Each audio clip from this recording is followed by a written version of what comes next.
Kami mendengar beberapa dari media bahwa menurut yang kami baca dari media tersebut, katanya saudara saksi ini mendapatkan intimidasi dari penyidik KPK. Bisa dijelaskan nggak intimidasi semacam apa, saudara saksi? Iya, jadi yang mulia, saya ini juga saya agak curhat sedikit mungkin yang mulia ya, sambil memberikan keterangan. Saya ini kan sudah dinyatakan bersalah menurut putusan yang 28 tadi. Saya sudah divonis dan saya sudah menjalani semua proses-proses hukum dan semua proses-proses. Pada saat masa percobaan saja bisa dilihat saya juga melapor ke Bapas. Bahkan kalau saya pergi saja ke Bandung yang dekat dengan rumah saya juga tetap lapor. Saya tetap bahkan saya berfoto di mana saya tinggal gitu loh. Karena saya berupaya untuk menunjukkan saya ini warga negara yang kemarin salah, iya, saya mau menebus kesalahan saya. Nah, wajar dong kalau saya merasa terintimidasi karena tiba-tiba ada surat panggilan terhadap saya, diminta sebagai saksi, dan ketika itu saksi yang ini apa lagi gitu loh, karena yang saya tahu kan kemarin Harun Masiku, lah ini apa lagi gitu. Karena saya terus terang yang mulia, saya nggak mau nonton televisi, saya nggak mau lihat-lihat podcast, trauma saya yang mulia. Karena trauma itu saya jadi nggak mau saya udah menjalani kehidupan saya dengan enak, tiba-tiba saya dipanggil. Nah, dan oke, walaupun trauma itu ada, tetap saya datangi kok gitu, dan itu juga saya sampaikan yang mulia kepada penyidik Mas Prayitno itu, Mas, saya terus terang sebenarnya punya trauma terhadap panggilan-panggilan kayak gini. Ah, Bu Tio, kenapa harus trauma? Saya bilang, saya ini sudah pernah merasakan dijemput di rumah. Saya bilang, saya lagi enak-enak, saya lagi mau sholat, tiba-tiba saya dijemput dan habis itu saya nggak pulang sampai dengan 2 tahun 8 bulan. Saya bilang, Mas Prayitno waktu itu bilang, oh saya aja biasa diperiksa Kadif Propam katanya. Iya, Mas Prayitno sudah diperiksa Kadif Propam biasa, tapi saya kan masuk di dalam. Saya bilang, saya merasakan di penjara, saya bilang gitu. Dan keluarga saya itu sudah merasakan dampak dari saya ditangkap. Anak saya itu SMA, itu dipanggil sama gurunya di depan orang-orang, dinyatakan, ibu kamu itu koruptor. Anak saya itu, untungnya anak saya udah SMA, jadi sudah, maaf, agak emosional yang mulia. Anak saya bisa menjawab itu, tapi anak saya yang paling kecil itu saya harus sampai bawa ke psikolog dan baru bisa berubah sifatnya untuk bisa ngobrol dengan orang itu baru-baru ini yang mulia. Jadi ya wajar lah kalau saya itu punya trauma, merasa punya trauma, dan suami saya itu sampai keluar dari kerjaan yang mulia, sehingga benar-benar kami nggak punya kehidupan saat itu. Jadi ya makan tabungan yang ada lah. Coba.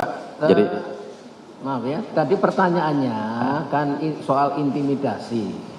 Iya, maaf yang mulia. Makanya saya bilang agak cucok. Apakah itu ada?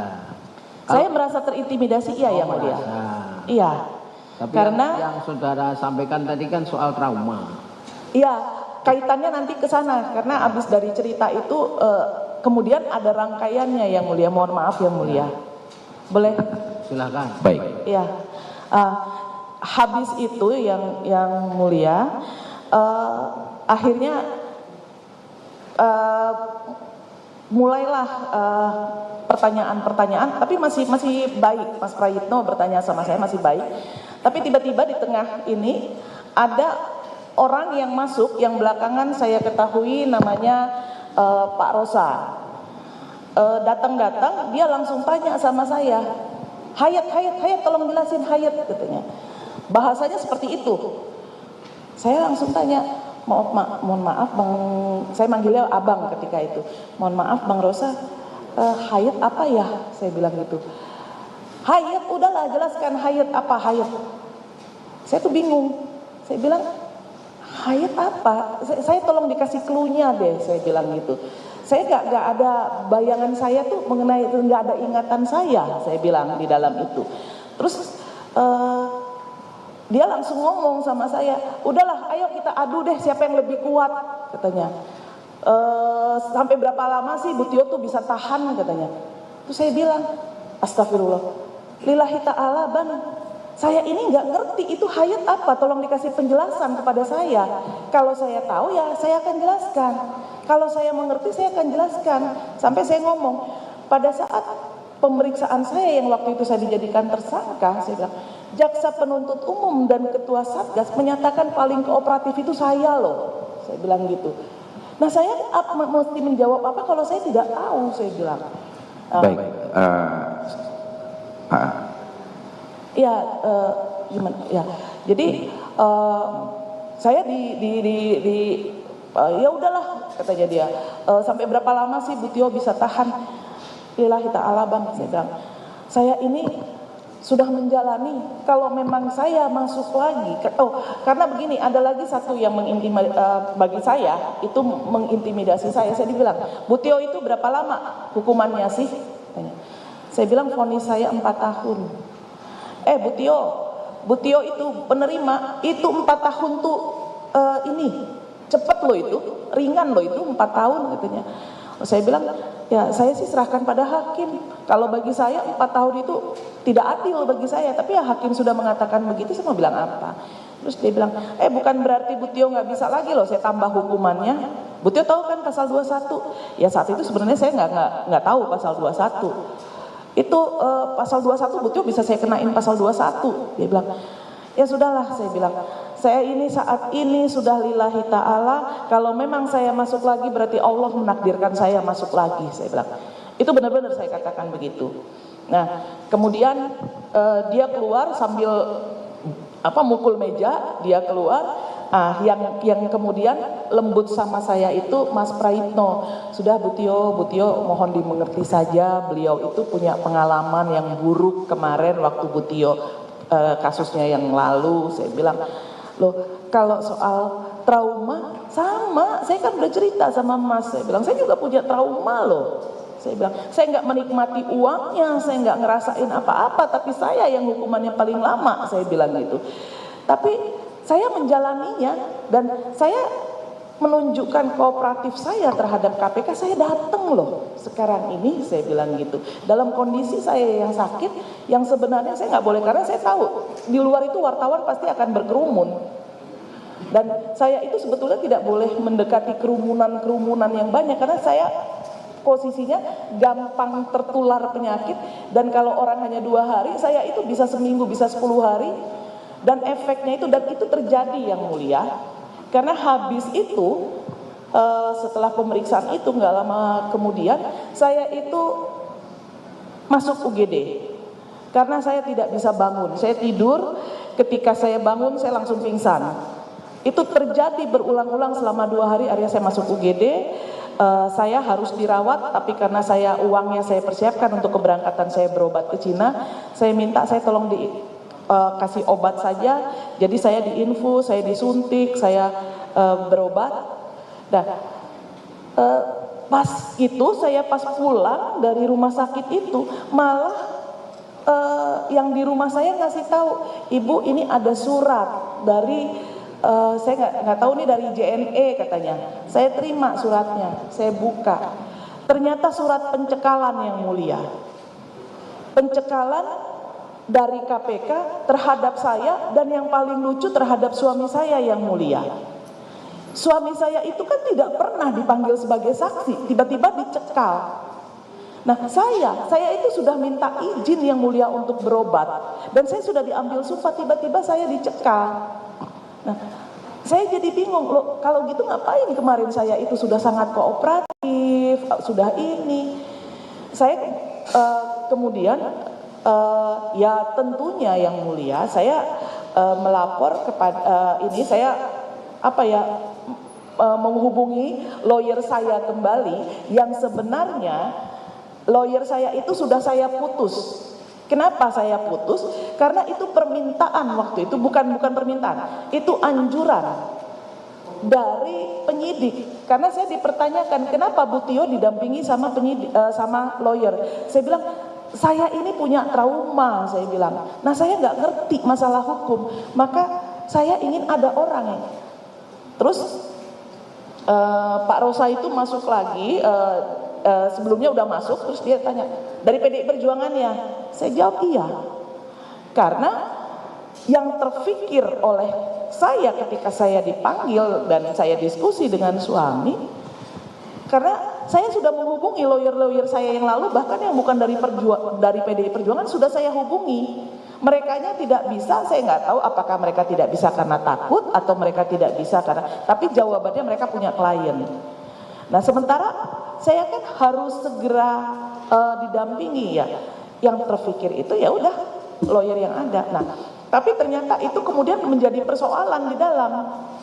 Ya saya bilang gini aja, nggak apa-apa, saya nggak usah pakai itu, tapi tolong bantu saya lawyer. Kalau ada KPK memberikan lawyer kepada saya, nggak usah membayar, saya yang bayar. Tapi tentu sesuai dengan kemampuan yang ada pada saya. Tolong kasih tahu siapa lawyernya, saya bilang gitu. Saya supaya bisa berdiskusi masalah hukum dengan yang saya tidak ketahui bahasa-bahasanya, saya bilang gitu. Nah, saat itu disarankan saya untuk kalau Ibu Tio merasa tertekan, kita akan berikan rekomendasi Ibu untuk ke LPSK. Saat itu saya langsung ngomong, mohon maaf Mas, mohon izin, ada Pak Rosa kan di situ. Saya bilang, ini ada CCTV. Saya bilang, saya mau memberikan pernyataan ini. Saat ini saya justru merasa tertekan oleh Bang Rosa. Saya bilang, tadinya saya dengan Mas Prayitno nggak ada, saya merasa tertekan. Tapi dengan cara Bang Rosa, saya saat ini merasa tertekan. Saya bilang begitu. Akhirnya Bang Rosa itu sampai, Pak Rosa itu sampai bicara sama saya, berapa sih Bu Tio dapat kompensasi? Katanya. Kompensasi apa? Saya bilang gitu. Iya, udah dapat berapa dari Hasto? Katanya. Astagfirullah, saya bilang, saya itu sampai detik ini tuh belum pernah ketemu, justru saya pengen ketemu, saya bilang gitu. Saya ditanya, loh kenapa pengen ketemu Mas Hasto? Loh saya pengen tanya, ini bener gak sih yang berkeliaran nih isu-isu yang ada di luar? Karena akibat yang seperti di luaran ini saya kan menjadi menderita seperti sekarang ini. Saya itu kena kanker itu saya ketika di rutan KPK, yang baru ketahuan 2 tahun kemudian setelah saya bebas. Nah, ya sudah Bu Tio, akhirnya Pak Rosa ini keluar, kemudian Mas Prayitno, udah ya Bu Tio yang sabar. Akhirnya saya kembali ini lagi, iya Mas, saya bilang, saya ini udah memberikan keterangan yang sejujur-jujurnya kok. Sekarang gini aja, apa yang KPK mau tanya kepada saya jawab, saya bilang gitu. Tapi tolong, saya jawab yang saya tahu, yang saya mengerti. Kalau saya nggak tahu, saya nggak mengerti, saya nggak mau jawab. Saya bilang, saya itu pertama BAP saya itu sudah jadi fakta persidangan, nggak mungkin saya rubah lagi. Saya bilang gitu. Terus yang kedua, kalau saya bohong, itu kan saya akan terancam pasal memberikan kesaksian palsu. Saya bilang, saya nggak berani, makanya saya bilang gitu. Nah, barulah kemudian berjalan kembali. Ya, sebentar saudara saksi. Kenapa maksudnya dengan soal berita acara itu? Maksudnya kenapa disuruh untuk membuat keterangan baru atau gimana? Ya, saya dibilang bicara yang sejujur-jujurnya, bicara yang sesungguhnya. Ya menurut saya yang sejujurnya dan sesungguhnya itu sudah ada di BAP. Enggak, saudara dipaksa enggak? Enggak, jadi apa? Coba saya rubah ya. Atau mungkin dijanjikan atau diiming-imingi. Oh, ya. Gimana coba? Maaf yang mulia. Jadi waktu surat panggilan saya yang pertama ada itu yang mulia, terus kan karena saya minta tolong maksudnya lawyer. panggilan yang pertama itu tanggal 6 Januari? Bukan yang mulia, yang Desember itu, akhir Desember. Oh, yang ketika yang saya lagi nggak bisa. akhirnya menjadi terdakwa. Enggak, saya kan panggilan pertama itu sebenarnya akhir Desember 2024 yang mulia. Iya, yang diperiksa kan sudah diperiksa 2 kali, 6 Januari kan. Ya. Betul. Nah, jadi panggilan yang pertama untuk diperiksa tanggal 6 itu. Tanggal Desember yang kemudian kita ajukan penundaan untuk tanggal 6 Januari yang mulia. Ya. Nah, pada saat ada surat, kemudian saya tunda, minta 6 Januari. Ada hal yang aneh, ada orang yang minta ketemu dengan saya. Minta ketemu dengan saya, karena saya nggak mau di rumah, yuk kita ketemu di luar. Ya kalau dia sih bilangnya dari teman saya, dapat nomor saya.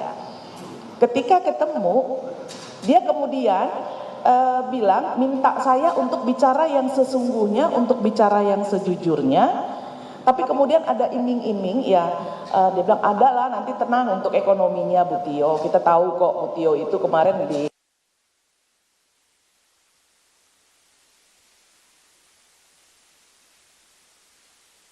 ekonomi Bu Tio itu nanti bisa kita beresin. Nah, itu ada. Tapi saya bilang waktu itu. Ya, maksudnya diiming-imingi, maksudnya dijanjikan sejumlah uang begitu? Iya, jadi dia hanya bilang, jadi gini, uang tapi untuk memperbaiki ekonominya Bu Tio. Uang untuk memperbaiki ekonomi Bu Tio, tapi tidak hanya terhenti di uang itu saja. Bahwa ekonominya pokoknya kembali lagi seperti dulu lagi lah gitu ceritanya yang mulia. Tapi saya jawab saat itu, maaf karena laki-laki saya panggilnya Mas saat itu, maaf Mas, saya ini sudah menceritakan yang sejujurnya dan sesungguhnya. Saya tinggal nanti menunggu kalau KPK memanggil saya nanti ketemu. Kalau saya tahu saya pasti akan jawab jujur kok. Saya pasti akan menjawab yang sesungguhnya. Jadi saya bilang gitu sehingga transaksi itu tidak pernah terjadi. Enggak, maksud saya begini, saudara saksi. Intimidasi itu kan maksudnya tidak mesti harus penekanan kan? Artinya menjanjikan suatu hal atau iming-iming apa, nah kan? Jadi pernahkah disampaikan?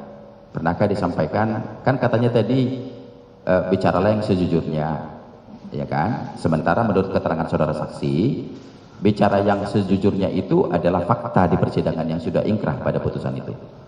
Emang seperti apa yang diminta? Maksudnya apakah harus merubah keterangankah yang di BAP? Atau misalnya mengatakan, udah akuin sajalah uang itu dari si Anu misalnya. Bisa nggak saudara jelaskan itu? Enggak sih, enggak persis seperti itu. Dia hanya mengatakan, tolong Bu Tio bicara yang sejujurnya. Ini penyidik ya. Tolong Bu Tio bicara yang sejujurnya, tolong Bu Tio bicara yang sesungguhnya. Bukan, pertanyaan saya terhadap tadi yang ibu saudara saksikan didatangi seseorang tuh. Iya, itu hanya dinyatakan begitu, tapi dalam tanda kutip, ya pesannya sesuaikan aja dengan yang ditanya nanti. Dengan yang ditanya ya, asumsi saya ya saat itu ya, yang akan menanyakan saya kan. Artinya dijanjikan dengan sejumlah uang ya, dijanjikan ya? Uang dan perbaikan ekonomi. Boleh tahu berapa jumlah uangnya? Ya. Disebutkan saja nggak apa-apa. Ya Pak, sekitar 2 miliar. 2 miliar. Jadi dijanjikan 2 miliar ya? Ya. Artinya untuk bicara yang untuk dengan maksud mengarahkan saudara saksi untuk merubah keterangan yang sudah ada di BAP begitu ya? Kalau merubah tidak seperti itu bahasanya. Bagaimana maksudnya? Ya itu tadi, bicara yang sesungguhnya, sejujurnya sesuaikan dengan yang pertanyaan. Oke, jadi artinya disesuaikan dengan pertanyaan ya? Iya. Oleh pertanyaan siapa nanti? Dia nggak bilang, tapi asumsi saya kan dipanggil oleh KPK.